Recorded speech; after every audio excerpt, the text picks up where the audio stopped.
my calculations are correct, when this baby hits 88 miles per hour, you're gonna see some serious shit. They're here. Do you really think you have a chance against us, Mr. Cowboy? Yippee-ki-yay, motherfucker. It's showtime. Right, welcome everybody to another episode of the VHS Strikes Back. I am one of your hosts, Chris, and my co-host and very good friend is Dave. Hey there, Chris, and hello to our listeners out there. Welcome to the VHS Strikes Back, the show where we dust off the old video player and go on a nostalgic journey to look at the good and the bad movies of yesteryear. Now, Chris, what we're going to review this week? Well, Dave, this is a Patreon pick, and it's one of our new patrons and good friend, Mr. John Malone, who is actually here today, Dave, as a special guest because he is the guru of this movie. So we're going back to 1979. This one is The Warriors. And welcome, John. Give us a little bit of a background on yourself, please, if you can, and regarding why you've picked this movie. So welcome. Hi, guys. Thanks very much for having me on the show. This has been a dream of mine for God knows how many weeks now.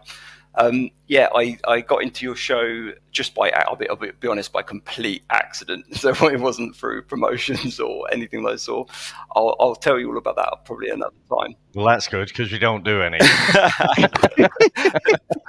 How does anyone get to see your stuff? I suppose by the same way I did. So I was looking for a soundtrack for a movie. I've recently switched over to Spotify. From using YouTube, the adverts were getting on my nerves. So I thought I'm actually going to stop being a tight bastard and actually pay for Spotify. And I was there, just working, listening to loads of stuff. And sort of about a month or 2 months in, I thought to myself, something reminded me of that movie. And I thought, I must get the soundtrack up. And I was searching it, and it's not on there because it's quite obscure. And then I saw your VHS Strikes Back podcast about the movie. It's my favourite movie, and it's there's only two that are above The Warriors, and this is one of them. And I found it. I found the VHS Strikes Back podcast on this movie. I thought, I love this movie so much. I want to know what other people think of it. And Dave, you'd introduced it to Chris. Chris tore the arse off of it. Just he hated it. I was there going, no, how can anyone? No, I'm not. I can totally understand why people hate this. We've movie. got to narrow it down more than that, though. Yeah, I'll get there. So, early 80s, 1984. It's a sci-fi movie. It's very obscure. You'd heard of it, Dave, and hadn't seen it for 20 years. Chris had never seen it. You made him watch it. He hated you guys for making him watch it because it was awful. And it's my favourite movie of all time. And I don't know why. I've got no idea why. Because I do like other stuff like No Retreat, No Surrender. And I do absolutely obsessed with Rocky and all the Rocky movies.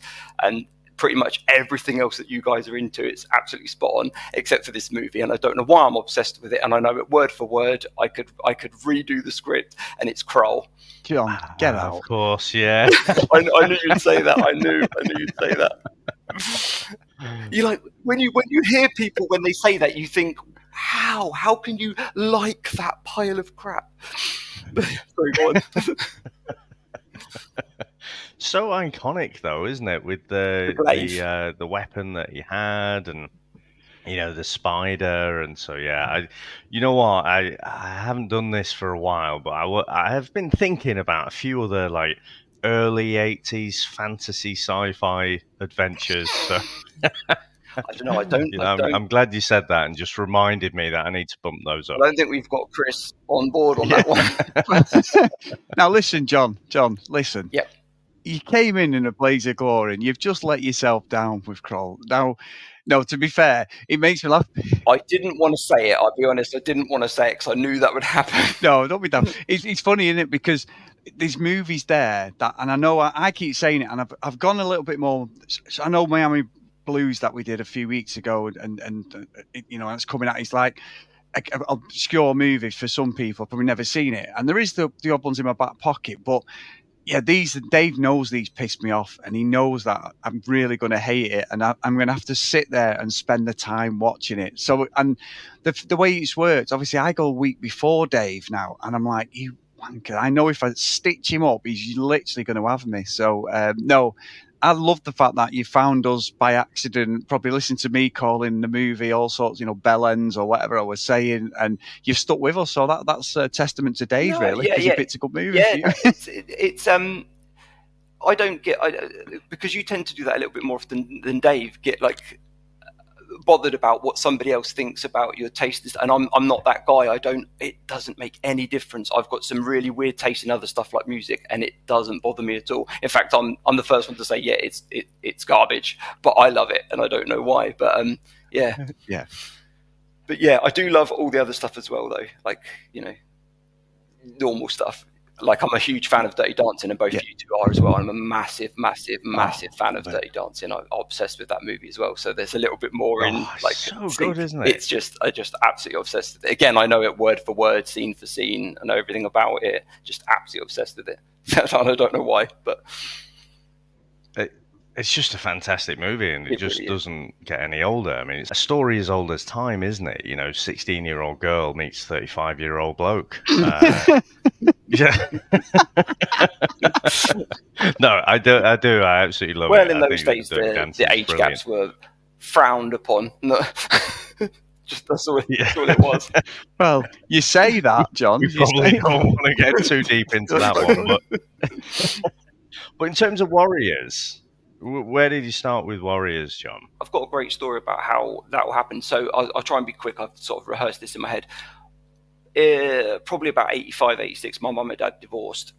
My dad was my real dad before he died. He was one of these people, he just wasn't into anything. He didn't have any interests, any hobbies.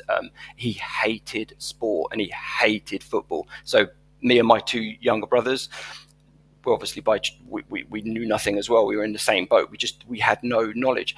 Anyway, my stepdad moved in like a couple of days later. Tell me, I'm joking. I'm saying, tell me you're from a council estate. Like telling me you're from a council estate. Here's your new dad. Your new dad moves. My new dad moves in, and we love him. I don't know how that happens. Normally, you should be like still like. I don't know how that happened. We didn't really like our dad. He just wasn't a very nice person. We were probably glad that he went. So this new guy moves in, and he's awesome. He brings all this knowledge. He's a DIY expert. He's a maths genius. He's absolutely loves his football. So before we knew it, we were massive football fans.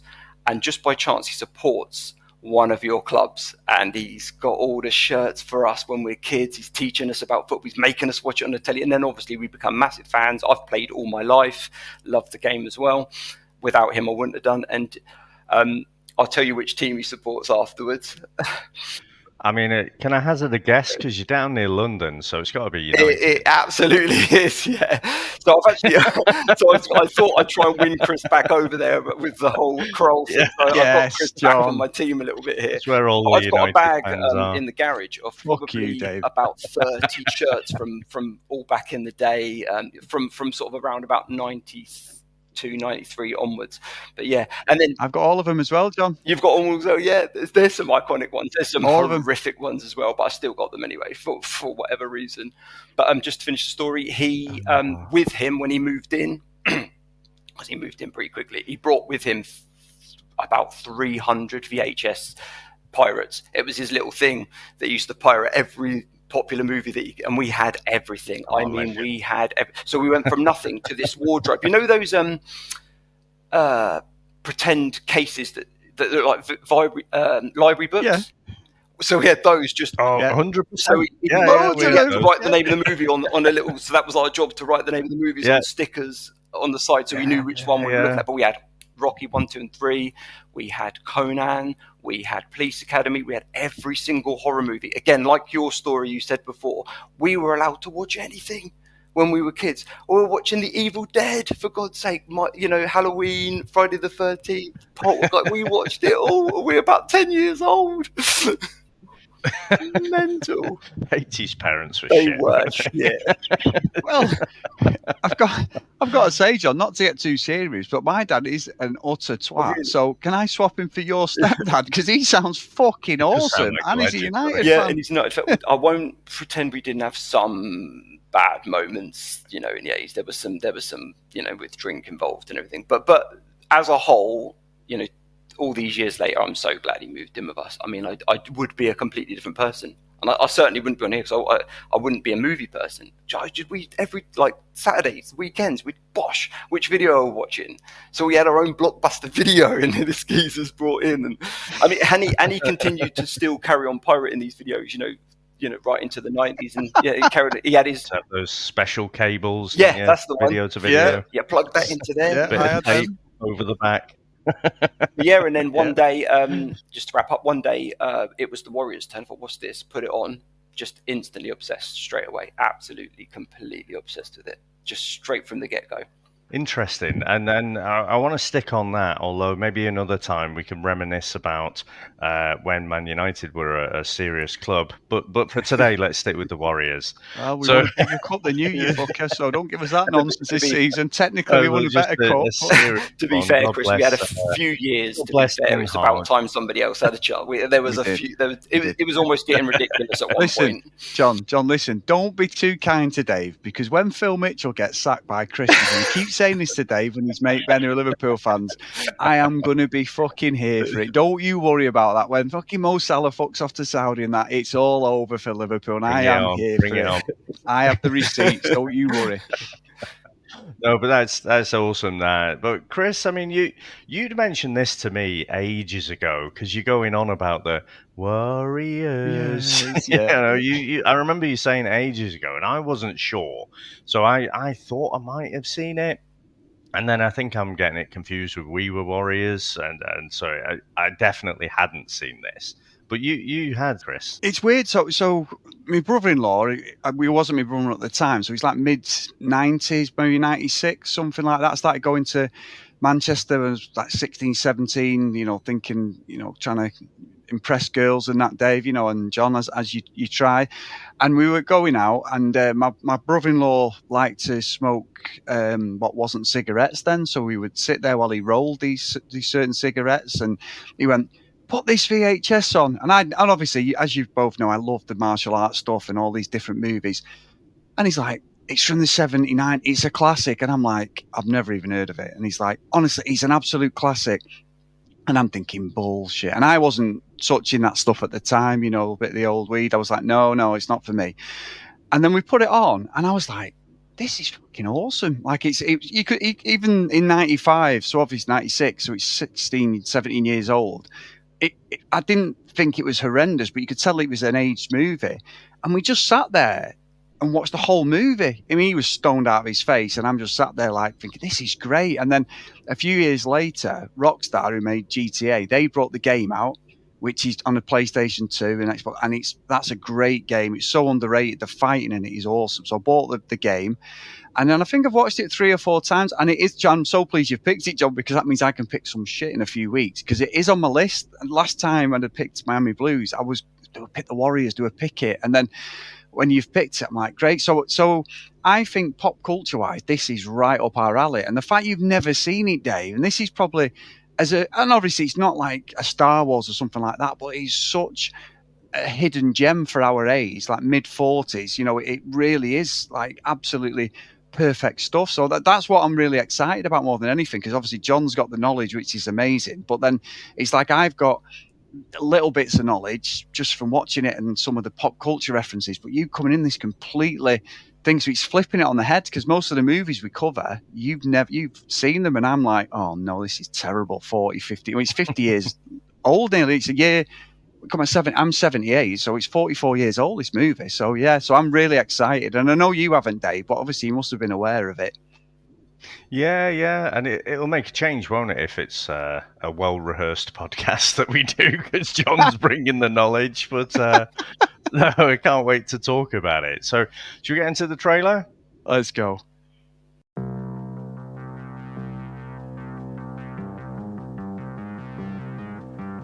These are the armies of the night.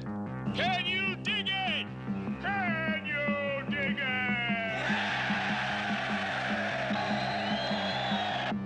The Furies. The Boppers. The Hi-Hats. The Lizzies.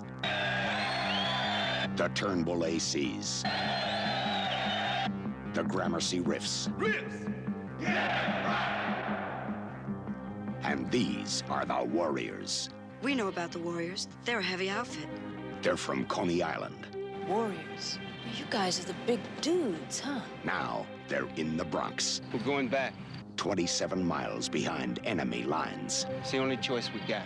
Between them and safety stand 20,000 cops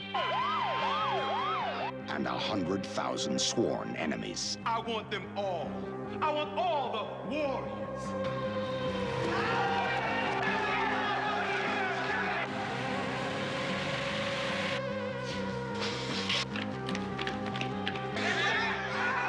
They've got one way out.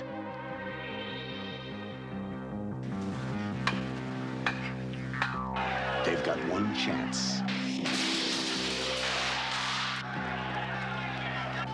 They've got one night. The Warriors.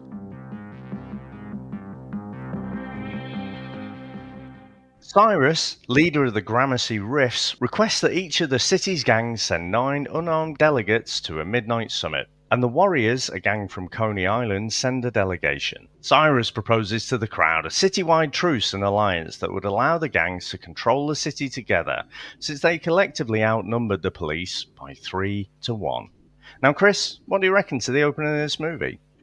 Well, it's amazing. It's amazing. And of its time, but I do feel, Dave, I've got to send it over to John, the Warriors guru. So, John, first time you've seen this, the start of the movie, what did you think? What dragged you into this sort of franchise? I have to admit, the opening scene, it feels a little like it's going to be some kind of horror. You do get that eerie synthesizer, and I think straight away, John Carpenter, innit? and straight away, bang! I was like, right, okay, that's a bit weird.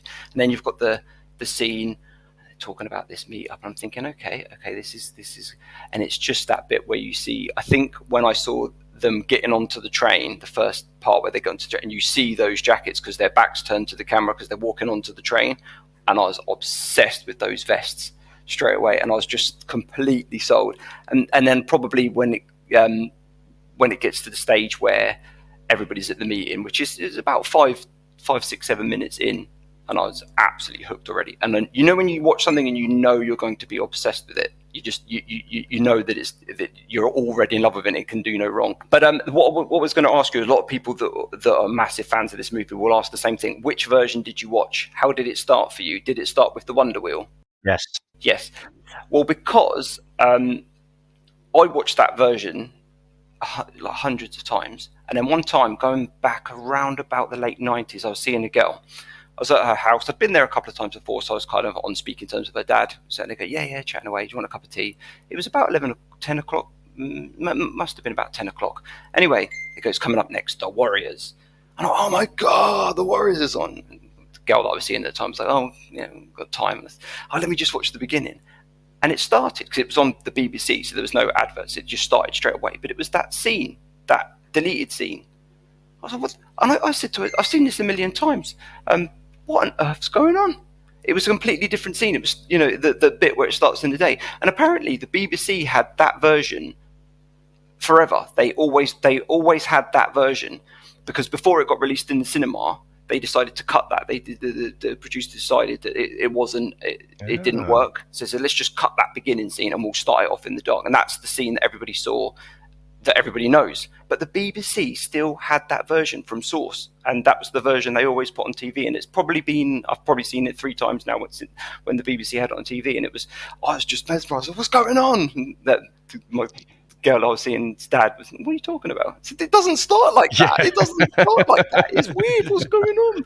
But I was absolutely. You're like the Mike Burton of the Warriors, by the sounds of it. So.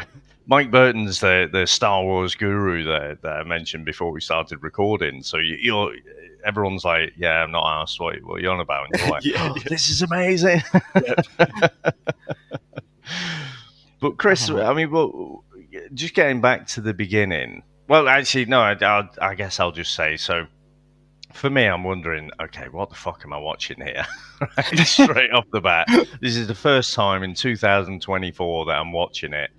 And I'm like, okay, it's very, very 70s, isn't it? And weirdly, in the last year, I would say we've done a few more 70s things. Like, I think before this last year, we've done more 80s and 90s, and then we've done a few more 70s things. So I'm used to the aesthetic. I'm used to things being a little bit of a slower pace, you know, more spaced out and stuff.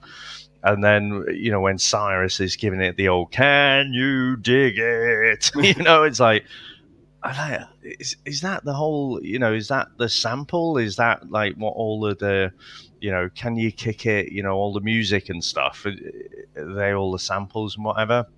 I'm wondering what's going on. And then you've got the little fella from fucking Commando that pops up, Luther, I think it is, with his wig on, just really overacting, like giving it, oh, the Warriors did it. Once he shot Cyrus, I'm like, fucking hell, I think this is going to be really terrible. But to be fair, I mean, the longer you watch it, and I've watched it twice, there is something about it. And I think part of it is, it feels like a game. I know you said, Chris, about Rockstar doing the game, but this feels like an adaptation of a game. Especially those like 80s arcade games where, like Double Dragon, you've got this classic half-assed idea of something, and then, they have to make it across back to Coney Island to safety because there's an assassination at the start. It just, everything about it feels like a game to me. You say Double Dragon, but Double Dragon's the most ridiculous game ever because the girl gets fucking beat up. They take her away, his girlfriend, I think it's Billy's girlfriend, who's the blue 80s one, the 80s, and then the brothers fight each other at the end to the death, which is the most ridiculous thing ever. So Double Dragon's one of my favourite games, side-scrolling beat 'em up. I've just finished that. I absolutely love that game. Oh, what a game, John. I've had that game. Oh, what a game. It's so good. I played it on like the Master System, the Mega Drive. Someone taught me how to use the elbow that you just push, and he just used to be able to complete it. Just do that. Just do all the way through. Yeah. That's all we had to do. Oh, It was just, it was, and I I look like the Bushwhackers doing that, but you used to be like that. You just do that. I was like, you cheat. It's easy to complete. Yeah. I've watched this geezer complete it. I thought, well, I've said the story before. I'm the Grandmaster at Street Fighter with Ken and Ryu, where you just do the flying kick, the most powerful kick, and then the sweep. And he used to do it in the arcade and just win on a loop. And I got in many a little scrap there for the 10p continue at Stretford Sports Centre because I was an absolute wanker spamming it. But I would beat everybody on that game on a Saturday morning after football. I was always Chun-Li. I always use Chun-Li every time. Spinning bird kick. Yeah. It was the fact that she could use the side of the screen to bounce. No one else could, but she could use it in air. She bounced against the side Vega of the screen, and that got you above the character. Vega could, though, John. Oh, yeah, and Vega. When you weren't able to play with the Vega then, only when it came out on the SNES or whatever it was later on, which I've actually still got in the cupboard. I've still got my SNES with about 4 games on it. Good man. Yeah. Good man. I don't think it works, though. Oh, no, it does. It probably does. But one of the games doesn't. I've got Mario Kart and Street Fighter and a couple of and Castlevania 4, but I think 2 of them don't work. But yeah, amazing. But sorry, you've got all your consoles, haven't you, Chris? You're a bit of a console nut. Oh yeah, I've got rid of a lot of the collection, and I've got like a Steam Deck now, but I still have a mini SNES which I jailbroke. I've got PS1 which is a Raspberry Pi, which has got every single Master System Mega Drive game on. I've got all the SNES games on my Steam Deck. I just basically I got rid of a massive lot of my collection, but I've still got a Sega Saturn box and an N64. Yeah, I mean, my PS1, 2, and 3s are all. PS1 and 2s are still in my main game room. But anyway, I'm getting to gaming, John. That's a totally different podcast because you'll have me here all day, especially the retro stuff. Yeah. But no, for me, and I agree with what you're both saying. Like the start. He is terrible, and he's not only out of Commando, Dave. He's also an absolute wanker in 48 Hours. He's the one who gives his girlfriend up to Gans, who's actually in this. Them two are in 48 Hours together because he's part of Gans's gang. The guy who plays Ajax is the main baddie in 48 Hours, so he's the guy who has Reggie's money. Yeah, Eddie Murphy's money. He's a little prick in it, and it's quite good when Arnie does drop it off the side of that cliff. But yeah, his acting's terrible, and it stands out. That fucking white snake fucking wig he's got on is horrendous. He's probably his real hair, but it's absolutely horrendous, and he's totally overacting, isn't he? But yeah, it is his real hair. Oh, is it? Oh, there you go, John. It is his real hair. Yeah. Yeah. Amazing.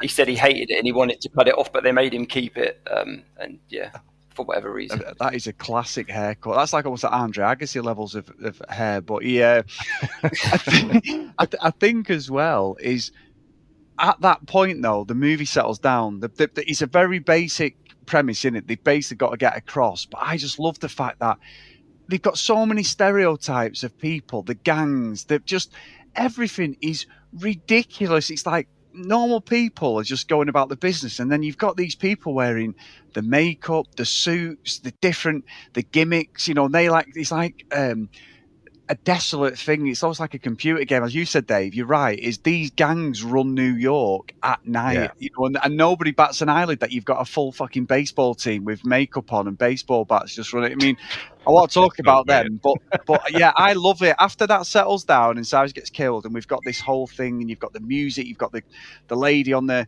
radio, you know, doing, and you just see her mouth, and she's like, you know, the warrior, and she's talking about like the play, and the songs come on. Honestly, I think how is she getting her updates?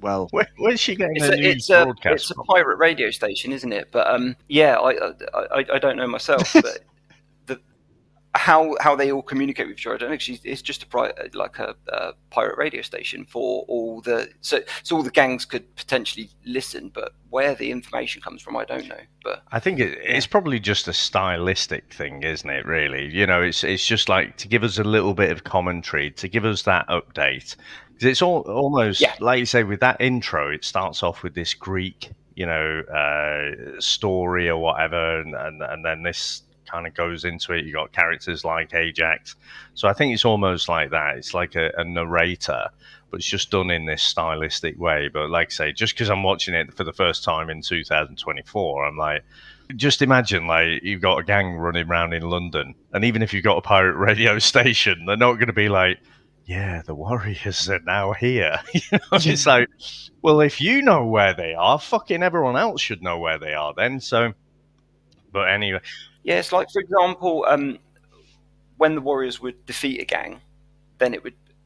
who's telling this? Because you've just had shit beaten out of you by the Warriors. You don't just sort of think the first thing we've got to do is report this to the... Oh, yeah, by the way, we got our face. It's just not the thing. So how they find out, I don't know. maybe they was the internet before we got there. You know, there's mobile phones in the background and stuff. People in a world without the internet and without mobile phones, this is how you knew nothing. You know, this would all have been void in a day with the technology we've got. The whole thing would have just been void. It just wouldn't happen. It's a perfect example of how life was back in those days when you had no communication. You couldn't communicate with each other. You had no way of that, and that's the only way they could incorporate that into the story. But it works because it's nice to know what's going on. So can I ask, I mean, both of you guys, I mean, who's one of your favourite gangs out of the lot? So, Chris, you mentioned about the baseball guys, and there's all these other gangs. What are some of your favourite gangs? You go, John. You're right. It's for me personally. It's too. I hate it. I hate the fact that I've got to say the obvious answer because it's the Baseball Furies, but it is. It just. I think it's everybody's. It's got to be. The others are in there just for the costume designer. Kind of almost admits that it's just there for cinematography. It's just nice. Loads of different contrast of colours, and when in reality, loads of gangs would probably just be in black. I look at it a little bit like the way the wrestling was in the 80s. You had these colourful, ridiculous characters that were just there for like Coco Beware, you know, just Akeem, the African Dream, all these crazy weird that made no sense. But these days, everybody's just like tough. They just wear black, and it's all the worse for it. Funny enough. But yeah. What about you, Chris? Yeah, I'm the same. The baseball, because I love the fact this story is they're running like the Terminator when they're chasing them, and it's that bit when they're all just doing out with the bats, and you're like, holy shit. I mean, let's be honest. Ultimate Warrior was one of my favourite wrestlers of all time. How long did these fuckers spend on makeup, and how much money are they spending just to go out, you know, at night dressed in these, like, one who's got yellow and black face paint, and they're like wrestlers, aren't they? It is, like you say, John, very good callback with the wrestling. It's like Legion of Doom, the Warrior, you know, all these people with the makeup on, and I just love when they're chasing them, because I'm watching that thinking, like, now, you watch all these movies, I mean, even going back to, I suppose, in the 80s, it was all about muscle and all that, and then it changed a little bit. It's still the muscular leads, but now they're all like fucking free runners, crossfitters. They're all super fit, and I'm watching them thinking, this is the late 70s. These fuckers who were running the Warriors, all the main stuff, they must have been knackered. Imagine how many takes they've done, and it's not stunt people, it's them. They're legging it around like Central Park or wherever they're running around, and I'm thinking, they're not just like Tom Cruise in it, where you've got a burst of pace, and then it's like, they're running like they're in a marathon. They're just legging it, aren't they, and everything, and they've got the flat Converse on and all that. And then, but I just love the maniacal running. It reminds me of like the T1000, Robert Patrick. They're just there with the bats, aren't they? But then we get the Del Boy bit where that Ajax, like, when Rodney chases the muggers, and then he's legging it, all of a sudden the muggers go, why the fuck are we running from this guy? And then they chase him, and then Ajax just turns around and goes, right, well, let's have it then. And he's quite, because even though he's part of the Warrior, he is a bella, and obviously he's trying to fucking rape a woman at one point, and which become there's a few bits with the women which are a bit fucking naughty, but they don't treat him very well at all. But it's sort of like, yeah, fuck it, we'll just treat him mean and all that. No. You're getting arrested and getting sent down for 5 years in this, in real life. But in the movie, it's like, yeah, it's fine. She loves it, really. It's really bad. But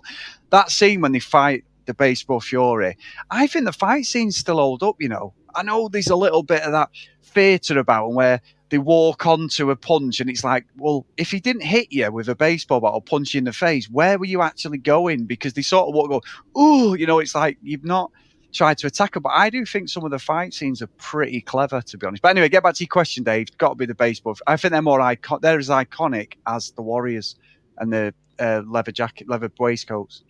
They're definitely as iconic. What I'd say is, for me, it's almost like watching Batman 66. It's like the Penguin and the Joker and stuff like that. And the guy with the yellow, he's the one who stands out the most, isn't he, out of the baseball Furies? He's the leader. Yeah, and when he's stood across from Ajax, I mean, in real life, you just want to beat these fuckers up, don't you? So you're going to be like, let's fucking have it. And, he's going to be laying into him with a baseball bat. But no, he's going to stand there and he's going to do this thing with his baseball bat. And then it just does nothing. He just says nothing. And it's all the theatre of it. So I kind of get it. It's a stylistic thing. But then, yeah, Ajax is just so fucking cool. He's going to take this guy down. So I don't know how well the fight scenes hold up, but I do think it's iconic. I'm going to go against the grain, though, because I don't know why. I'm a bit contrarian at times. But the fucking orphans, I think just because it's so ridiculous, right? So these orphans, obviously, to qualify, you don't have parents, and that's it. They've just got these scraggly fucking grey T-shirts on, and they all look a bit sort of beaten up and whatever. They stood out to me, as well as the baseball Furies. They're the obvious ones, really, really stylistic. But yeah, the orphans, and then they're trying to get them to walk through naked or something, and then this woman comes out. It must be a colder time of year, I would say, but she just randomly comes out, and I was watching that scene, and I was thinking, I bet Chris is enjoying this one. Well, you say that, Dave.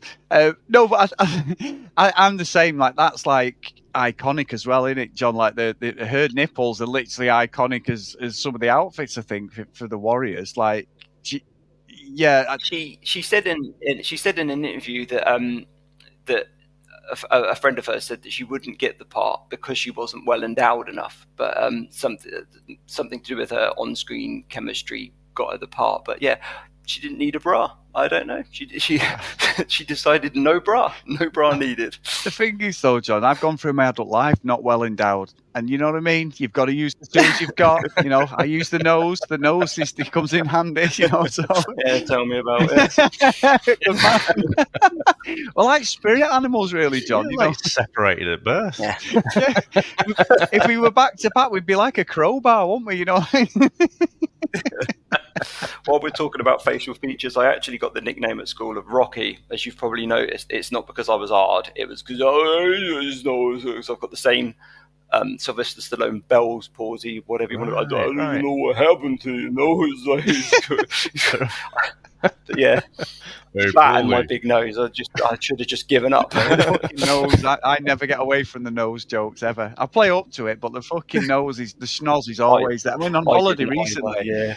I had shades, all right. I'm swimming, and I got these shades from Shein. I sent David a picture, and I had like massive tan lights. I always do loads of swimming when I'm on holiday. And I was like, one day I was like, I've done 80 lengths today. My record was 72 last year because we got to the same hotel. I was like, right, kept doing 50 lengths. I'm like, I'm not doing any more. And I thought, right, this one day I was a bit bored. I was like, it was roasting. Like, fuck it, we're going for it. I did 80. And because of the fucking nose and the real estate I've got, obviously there, these shades were up here. So it looked like I had Elton John shades on, a massive panda eyes there. And my nose was just shredded because it ended up being like I had solar panels on my eyes and it was just reflecting on my nose. My nose was I literally had 3rd-degree burns on my nose. So I totally get it, John. Like this goes everywhere with me, unfortunately, as you know. I can imagine with the cowboy sheen hat on that he had as well. It's like, look out, ladies. You say ladies, Dave, but there you go. And the worst thing in the world are bloody champagne flutes. Yeah. Get my nose in that bloody glass. Who invented those bloody things? John, nobody understands. It's amazing to meet you. All my life, my whole life. So what about characters? Who are some of your favourite characters? Because again, I feel like you guys are loving this. Probably John, definitely you're loving it more than I did. And I kind of, again, I realise I'm coming into this late, but there's no real understanding of why, like anything. Why anything? Like, why did Luther shoot Cyrus? Like, there's no idea why. I feel like Swan is supposed to be the main protagonist, but he's not as iconic as like Ajax, who's an absolute bellend. So I'm like, in terms of characters, I don't really think that's supposed to be the main thing that comes out, but I'm just wondering what you guys think about who some of your favourite characters are. Well, for me personally, it's Swan, but that's for a reason. I mean, when I first watched this movie, I was so in love with it. What I did is this is why I loved it. Probably the reason why I can't really review it objectively, because it's kind of all those characters, all those people in the movie, I associated with my gang, my group, my boys that I grew up with. And to this day, I was speaking with my best mate Dave about it. Although we've kind of like gone our separate ways in adulthood, I'm still in contact with two of them. And the others, if you see each other, we kind of speak in it, but it's not the same. But when we grew up, we were like brothers, and I associated every single one of the warriors with.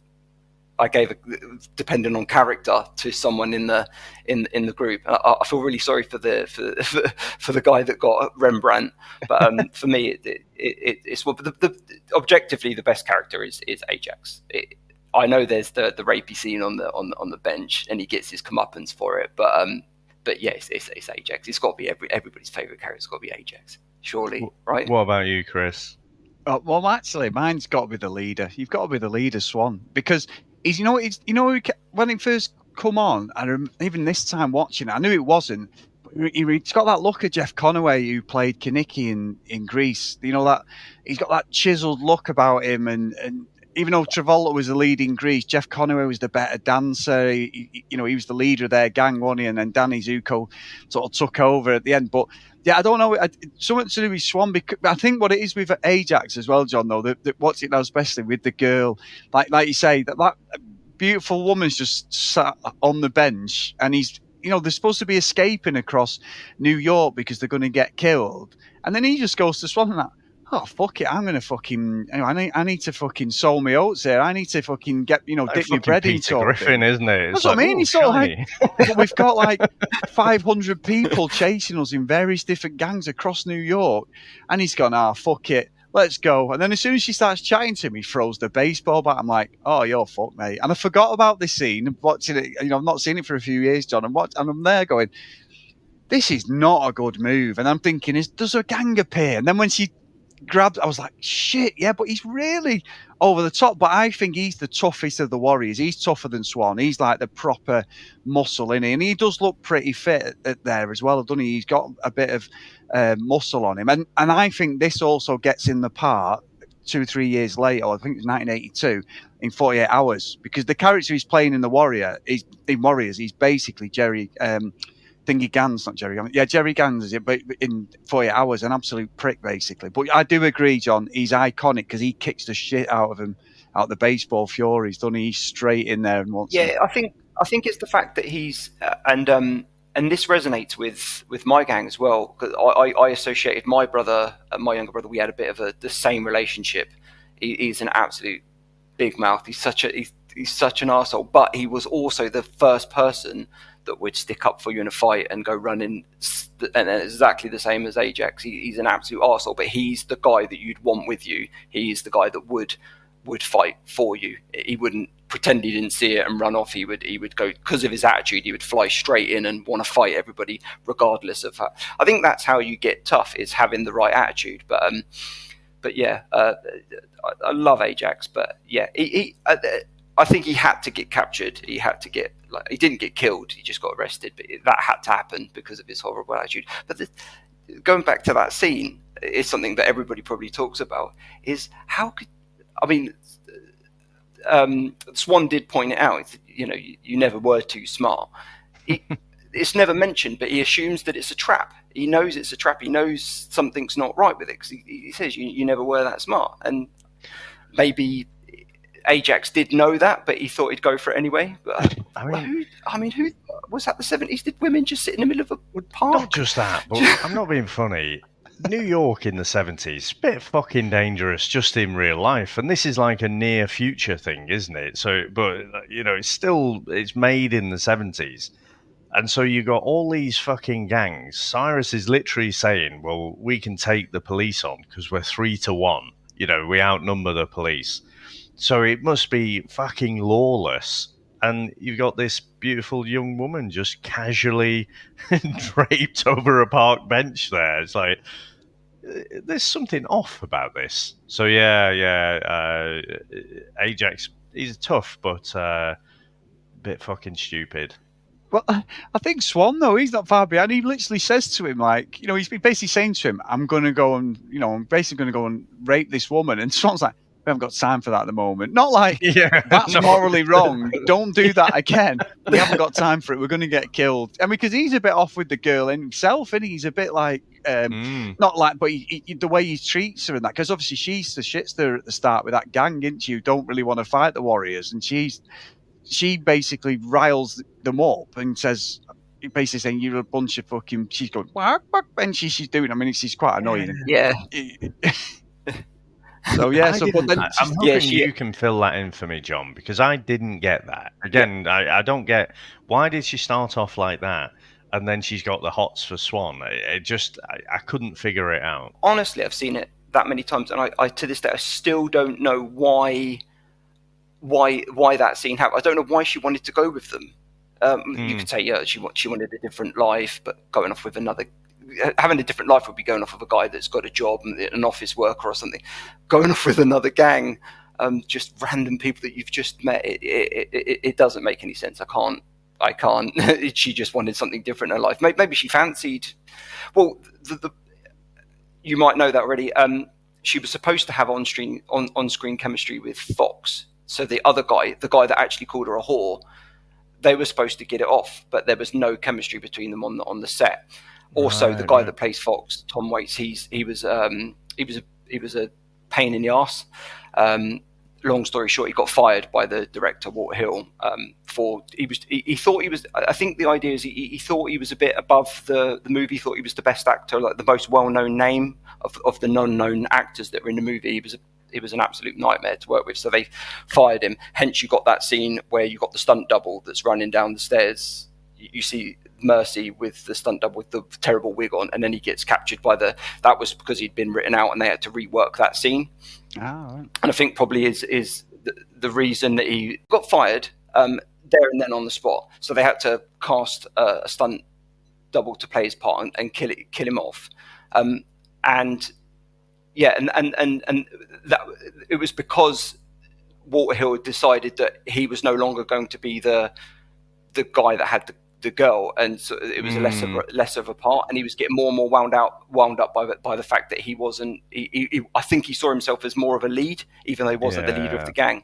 And he was just playing up so much that they fired him, and they literally got rid of him that night and decided to write that scene in where he got hit by a train. But and Mercy broke her wrist in that scene as well, which is why she had to have the coat on later on. Randomly, she just got a coat on. She said she stole it because the police are looking for someone in a pink top, which is the police have got no reason to be looking for Mercy at all. She hasn't done anything. She's not a gang member. She's just a woman walking the streets. Yeah. But they had to write that in because she actually had a cast on her wrist. But yeah, that's a callback to No Retreat, No Surrender 3 there, isn't there? With Keith Vitale. Yeah.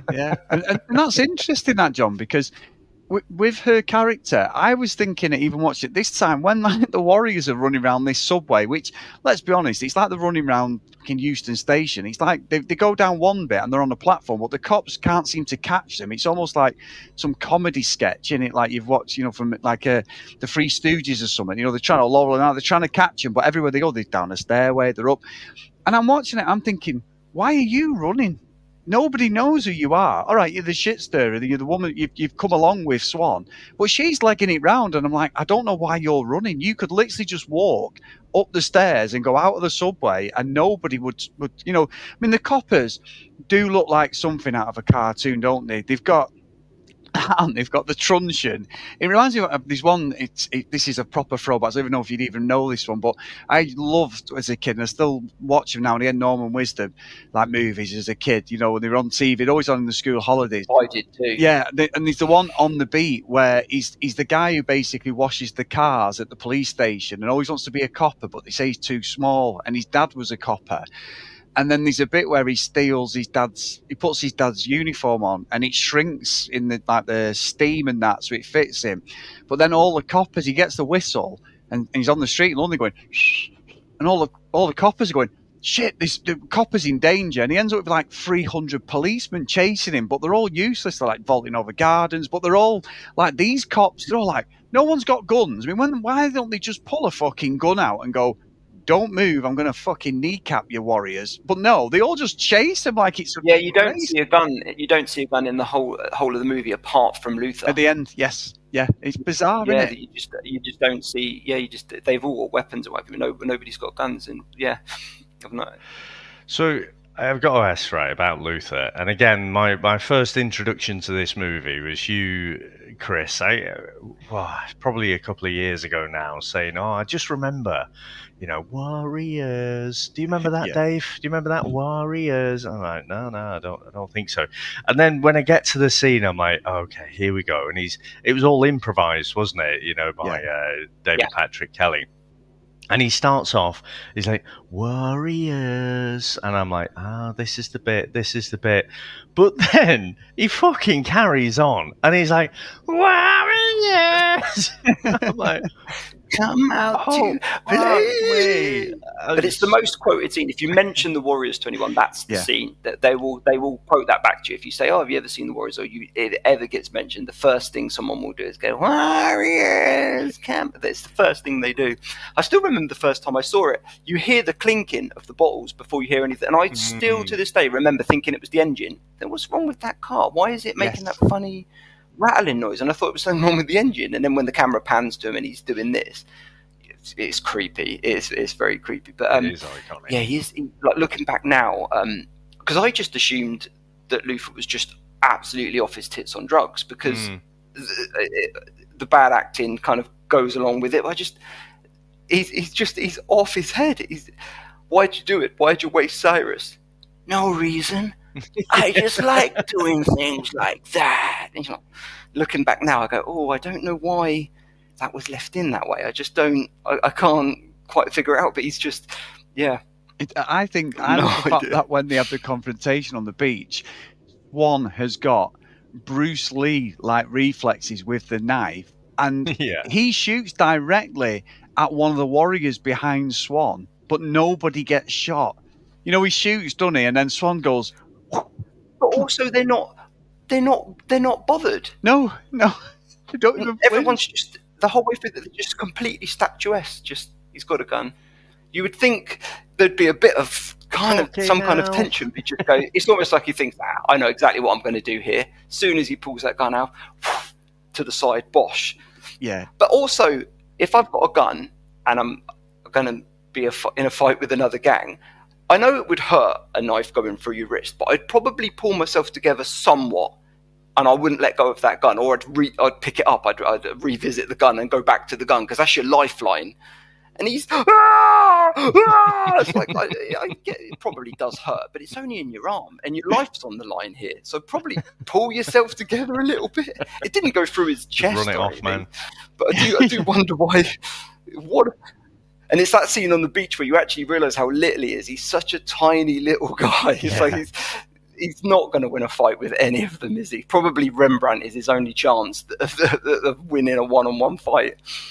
Yeah, it is. Yeah, it's good. And I think at the end, but you sort of know the worm has turned then, don't you? You sort of like, yeah, you're fucked now, pal. He thinks that the Warriors are going to get taken down, and then that whole gang come, don't they? And the Warriors have had enough. They're like, if we're going to go down, we're going down fighting. I mean, just before it, I think the fight scene in the toilet's a great fight scene. That goes on for a bit. I was going to mention that. Yeah, I didn't want to, because there's so many bits. I want to talk about the whole thing. But the scene in the toilets is absolutely. The one with the baseball furies is a bit dated, and there's a scene where the one of the baseball furies is just stood there, and I think Snow comes in and just wallops him around the ribs and he's just stood there watching. They have a bit of a one by one old fashioned approach where everybody waits for their turn, whereas in reality, obviously, everybody would just pile in with their bats, and the Warriors probably wouldn't stand a chance. But for whatever reason, they decided that it's fair gang sort of like unwritten rule where you go in one by one. But the scene in the toilet, because I saw it a couple of days ago on Blu-ray, and I still think it's brilliant. I still quite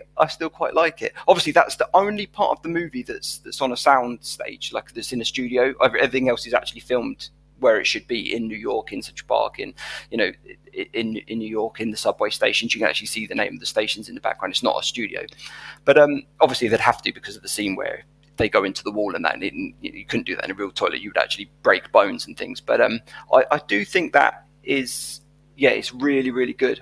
Personally, I don't know, how do you feel about it, Dave? Having watched it for the first time, is it really bad and slow? No, like I say, I'm kind of used to I calibrate my mind for a 70s movie, so I know it's going to be a bit slower.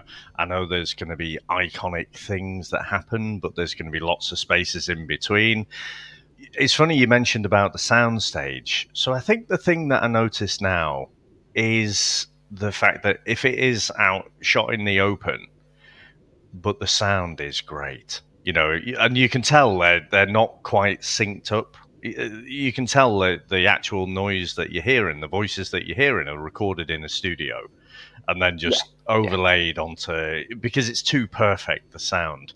And that just kind of jumps out at me. But yeah, the end scene, I mean, I kind of feel like, obviously, like you say, the most quoted thing is the Warriors, and then, that was David Patrick Kelly's bit. But for me, he just looks so ridiculous. I mean, as a villain, and I guess he's got this little man syndrome who's just trying to create chaos. Like I say, I mentioned about Batman. He's sort of the Joker, you could say. But I can't help but feel, if this was someone like Tom Wilson, right? So Biff from Back to the Future, a big motherfucker, a big intimidating bastard, I could kind of get it that, he's the leader of this gang, and this is part of. They wouldn't even have to have it in the movie, but I would feel like he wants to elevate himself to Cyrus's position where he can run all of the different gangs and whatever. But I don't know. You've got this little pipsqueak with the fucking overacting and ridiculous Whitesnake hair, and it just, I don't know. He's just sort of I would say he's miscast, but obviously for people like yourself, you love it. I'm watching it for the first time, but for people who love it, he's probably perfectly cast. Yeah, for me, I think he has to be a little guy because he's got a gun and nobody else has. I mean, if he turns up with a gun and someone else has got a gun, then it's level field. But it was always supposed to be that he's the little guy. It's always the little guys, though, isn't it? You have to admit, they've always got something to something to prove. I've got my younger brother. He always had that his whole life. He was the younger one out, and he used to get picked on by me and my middle brother all the time, and that's probably what turned him. But he definitely has it. He's a nightmare. He's one of those little. If he sees a big, he's terrible. He's like a little chihuahua. He's an absolute nightmare. But it's always the little guys, and I think that's probably why he was cast. But it definitely wasn't for his acting, I have to say. But no, yeah, I can't like get around that. Should we get into our final review? Let's go.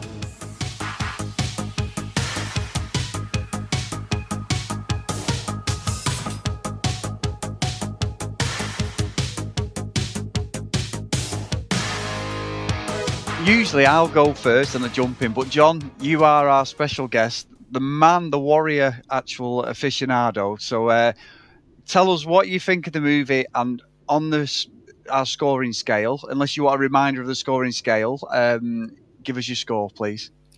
Yeah, right. So obviously I can't rate it. I can't watch it objectively. It's just been a massive part of my life. You hear people. It's just one of those things. I can't. I know his acting's quite bad, and to be honest, a lot of they're all unknown actors, and a lot of their acting was wooden. They like if I'm being really, really brutal, and it hurts in my heart to even admit it. But even the talking at the beginning when they're going through the scene, we're going there just like 9 guys, no weapon. They just kind of there's no.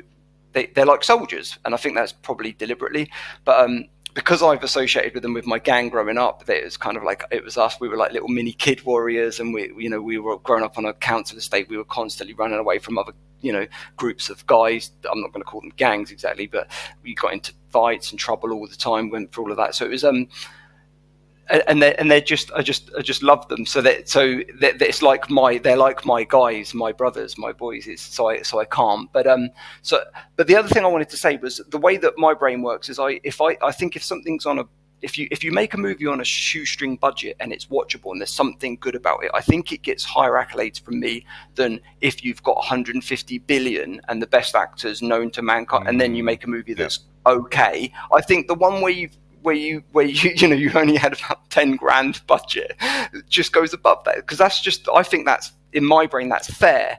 That's the way that I see it. So the fact that it was made on a budget, I love the fact that it was all shot in sequence as well.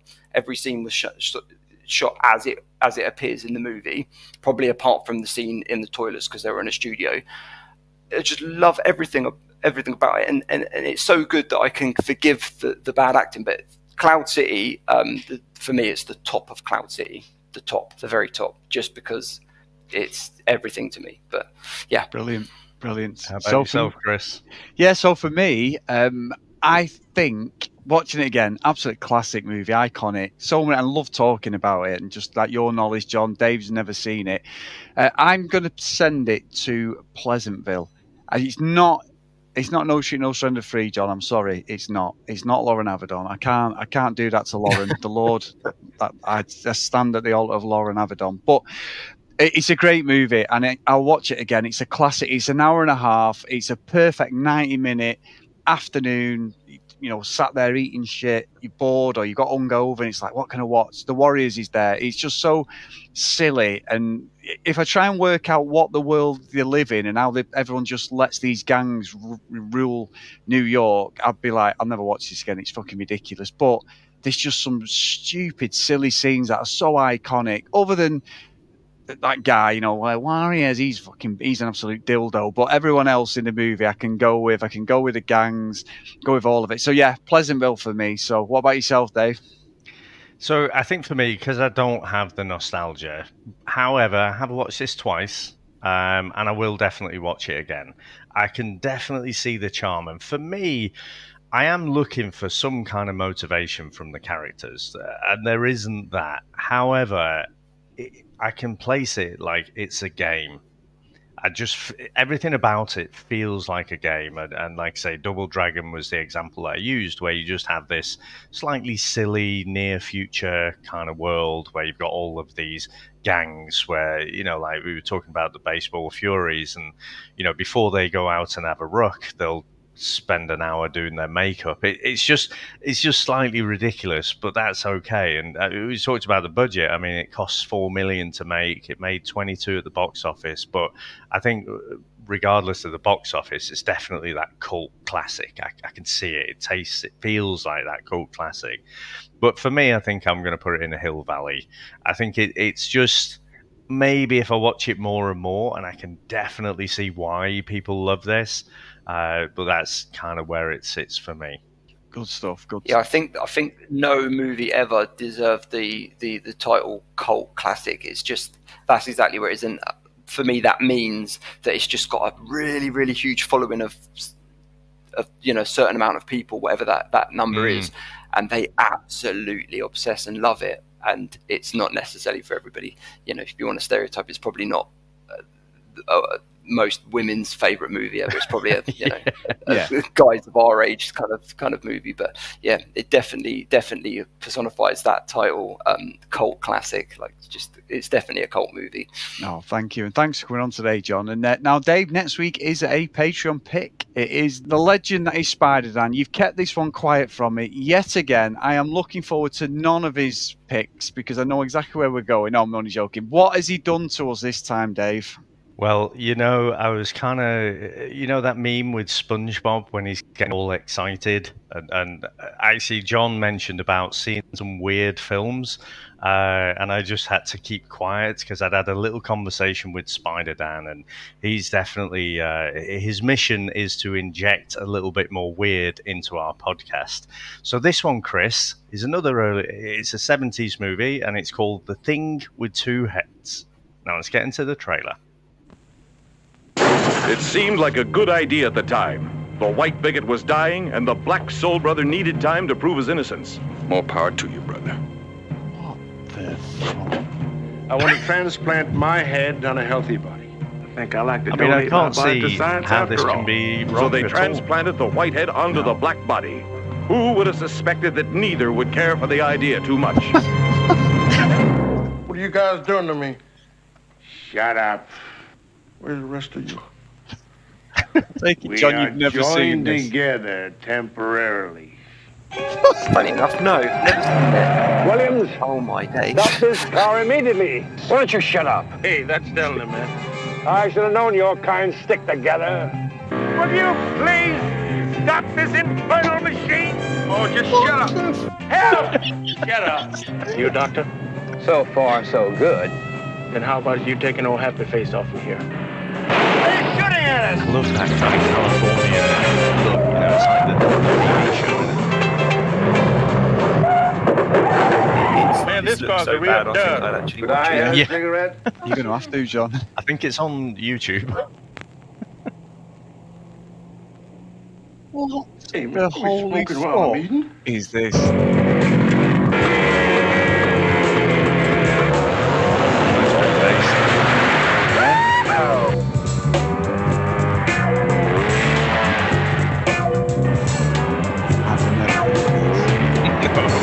wonder why. I did that. Oh my God! You okay, Harry? Harry, stick your head out the window and see if any more is coming. Ray Milland and Rosie Greer as The Thing with Two Heads. You get some sleep, baby. Why don't you stay here for a little while? It's no use, honey. Maybe when I get used to it. Now you know you got to go. Honestly, Speechless. fucking hell. Holy fuck. Now, John, just before we wrap up, what did you think of that one? Was it supposed to be a comedy? I'm hoping so. I mean, so. yeah, I hope so. But they didn't portray any laughs in the trailer, so I hope that the whole point is supposed to be. But I can see why that's been picked. I've never seen anything like that in my entire life.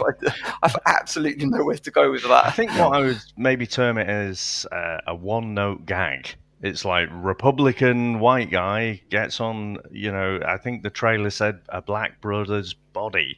That's the joke. That's the whole movie, from what I can tell from the trailer. So, yeah, it's going to be interesting. Well, moving swiftly on. Massive thank you to everyone who supports the podcast, including yourself, John. Thank you for coming on today, mate. We've loved meeting you and been some great chats. And being a United fan, you've just elevated yourself right up there even more. Thanks for having me. I've absolutely loved it. Also, everyone who does support the podcast, past and present, if you want to support us, get over to patreon.com/the VHS Strikes Back. If you want to email us, the VHS Strikes Back @gmail.com. And if you want to follow us on social media, @VHS Strikes Back. And I do say it a few times over the course of the year, but if you can drop us a review on the podcast, I really appreciate it, guys. Just get onto your podcast catching up, and me and Dave will read it out, good, bad, the ugly. Currently, No Cheat, No Surrender free. He's at 68,000 views, and me and Dave are getting so much abuse. We love the comments, so much so that the comment was, does anybody own the rights to these movies? Can they not arrest these guys? And I'm paraphrasing, but anyway, so I'm going to do the roll call of honor for today. And a big thank you to all our patrons, John, as I said again. So massive thank you to John, Mike, Lee, Helen, Dylan, Stephen, Trent, Dan, Justin, Susan, Timothy, Matt, Hales, Ken, Luckadoo Green, Herds, Jax, Math, Blake, John Hammond, and Mr. Tony Farina. So thank you so much for your support. Big thank you, John. So Dave, what are we going to send ourselves off to today? So Chris, if you remember back in the day, obviously when we met, we were doing a lot of band things in the kind of late 2000s, and we had a good old set there, a good array of modern kind of indie and also like some 70s, some punk and whatever. And one of the songs we used to do was Down in the Tube Station by The Jam. And so it kind of gave me that whole feel, this movie. Now, because again, it's kind of late 2000s, it's a bit more modern than that, but I've gone for that kind of feel for this song. So this is Warriors Come Out to Play.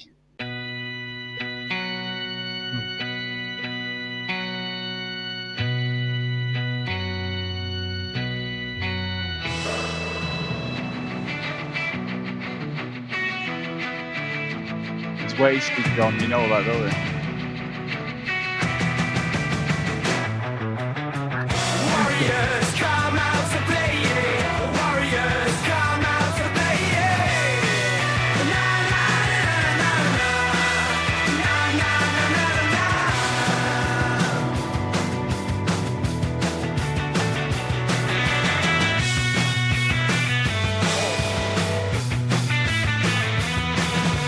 In the city, night is creeping, warriors rolling, ain't no sleeping from Coney Island to the Bronx, looking tough with socks and Crocs.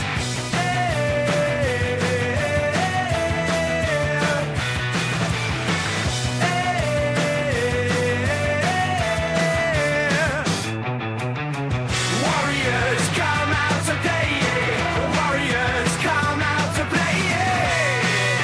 Na na na na na na na na na. Warriors come out to play, yeah. Warriors come out to play, yeah. Na na na na na na. I can imagine us doing this, Chris, back in the day, or whatever. It sounds about engaged me as well. Cyrus called a big meeting, but it ended in a beating. Framed and blamed, we hit the streets, running scared from high school fleets.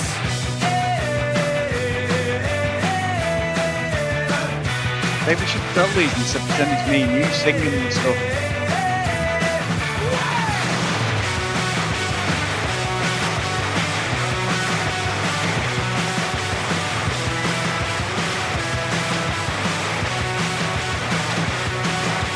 Baseball fury swinging bats, Lizzie's rogues and their funky hats. From Turnbull ACs to the riffs, we're dodging bad guys and taxi cabs.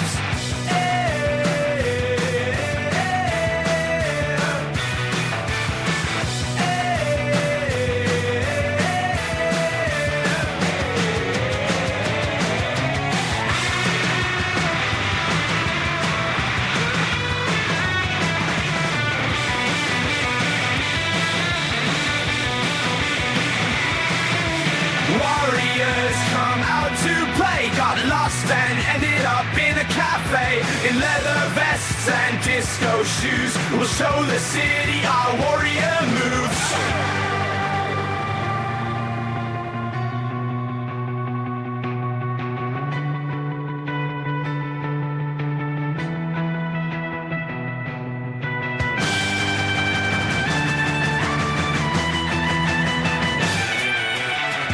Warriors come out to play, yeah. Warriors come out to play, yeah. Na na na na na na na na na na. Warriors come out to play, yeah. Warriors come out to play, yeah. Na na na na na na na na na na.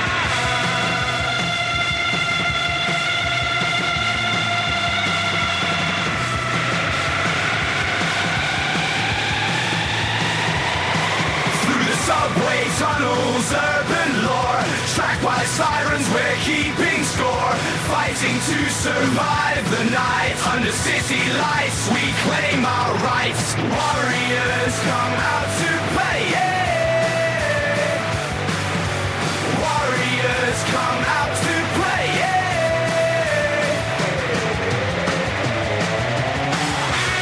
Don't have to send you this.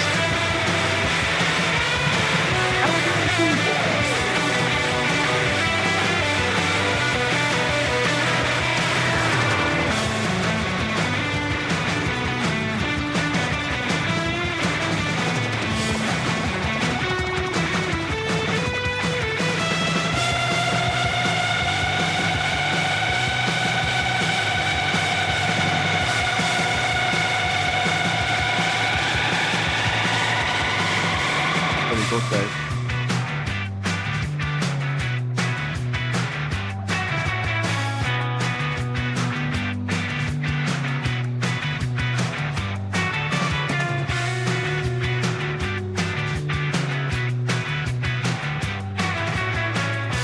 Fucking wasted. So, John, as the Warriors super fan, have I managed to do it justice? I can't get my head around how you do it. I don't know how do you do it. So there's there's an AI sort of website that I use. I can put you onto it. So it generates about 30 seconds of a song, and you start off with some lyrics, an idea, and then you try out and see different sounds and stuff. So it does take a little while, but obviously much quicker than actually getting in the studio, getting your whole band together and stuff like that. So that's how I'm able to do it in a week. So AI, absolutely, I'm so far behind the times. That's absolutely amazing. Yeah, you've done an absolutely amazing job. I couldn't have done half as good a job.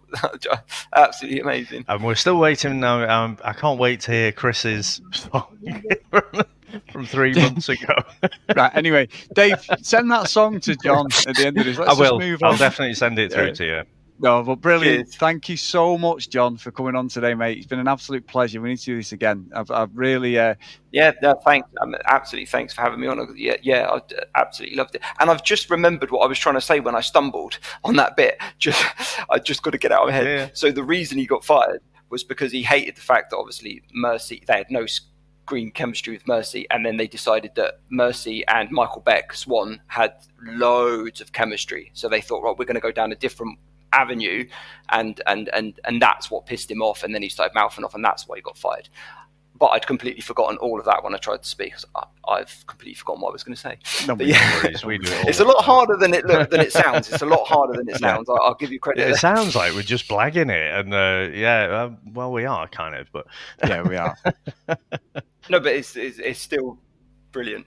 Absolutely brilliant what you guys do. Absolutely brilliant. Thank you. No, it's been brilliant to speak to you. So thanks to yourself for joining, and obviously we had to start a little bit earlier today. Thanks, Chris, as ever. Thanks to all our listeners out there. Thanks to all our supporters, and we'll speak to you next time. Bye. Bye. That's it, man. Game over, man. It's game over. What the fuck are we gonna do now? What are we gonna do?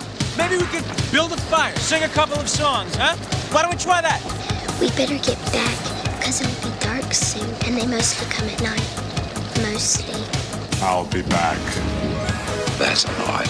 We came, we saw, we kicked its ass. Wax on, wax off.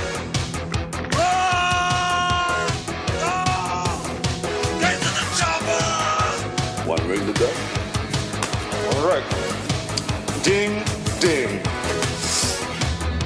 Bust you up. Go for it. Well, here we go. Ain't so bad. Ain't so bad. Ain't so bad. Come on. Ain't so bad. You ain't nothing. You must be crazy or something. I'm crazy. You just a stupid fool. Yeah, maybe you're crazy. I ain't breathing heavy. He's a fool. He's stupid. I see you in 6 months.